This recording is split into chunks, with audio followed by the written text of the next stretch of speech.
રાષ્ટ્રીય માનવ અધિકાર સુરક્ષા પરિષદ નવી દિલ્હી દ્વારા દેડિયાપડા વિશ્રામ ગૃહ ખાતે બેઠકનું આયોજન કરવામાં આવ્યું હતું। બેઠકમાં સંગઠનની કામગીરી, માનવ અધિકારોના રક્ષણ તથા સંગઠનને વધુ મજબૂત બનાવવા અંગે મહત્વપૂર્ણ ચર્ચા કરવામાં આવી હતી। આંતરરાષ્ટ્રીય માનવ અધિકાર સુરક્ષા પરિષદ નવી દિલ્હીના સંસ્થાપક શ્રી ડોક્ટર ટી.એમ. ઓંકારના માર્ગદર્શન હેઠળ સેન્ટ્રલ કમિટી પ્રેસિડેન્ટ શ્રી સર્જન વસાવા દ્વારા તાપી જિલ્લાના સાતકાશી ગામના યુવાન ઉમેશભાઈ ડી વસાવાની સોનગઢ તાલુકા પ્રેસિડેન્ટ તરીકે નિમણૂક કરવામાં આવી છે। દેડિયાપડા ખાતે યોજાયેલી બેઠક દરમિયાન સેન્ટ્રલ કમિટી પ્રેસિડેન્ટ શ્રી સર્જન વસાવાના હસ્તે ઉમેશભાઈ ડી વસાવાને આઈ કાર્ડ, પ્રમાણપત્ર તથા ઓથોરિટી લેટર પણ અર્પણ કરી સત્તાવાર રીતે જવાબદારી સોંપવામાં આવી હતી।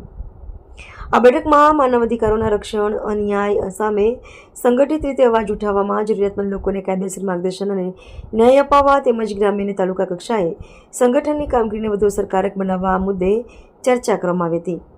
નવનિયુક્ત સોનગઢ તાલુકા પ્રેસિડેન્ટ ઉમેશભાઈ ડી વસાવાએ સંગઠનને સોંપેલી જવાબદારીને નિષ્ઠા, પારદર્શિતા અને જવાબદારીપૂર્વક નિભાવવાની પ્રતિબદ્ધતા વ્યક્ત કરી હતી। સંગઠનના આગેવાનોએ વિશ્વાસ વ્યક્ત કર્યો હતો કે ઉમેશભાઈ ડી વસાવાની નિમણૂકથી સોનગઢ તાલુકામાં માનવ અધિકાર અંગે જાગૃતિ વધશે અને સંગઠનની કામગીરીને નવી દિશા મળશે। દેડિયાપડા ખાતે યોજાયેલી આ બેઠક સાથે સોનગઢ તાલુકામાં આંતરરાષ્ટ્રીય માનવ અધિકાર સુરક્ષા પરિષદની સંગઠનાત્મક કામગીરીને વધુ મજબૂત બનાવવાની દિશામાં મહત્વપૂર્ણ પગલું ભરાયું છે। રિપોર્ટર નાયક પંકજ, નર્મદા।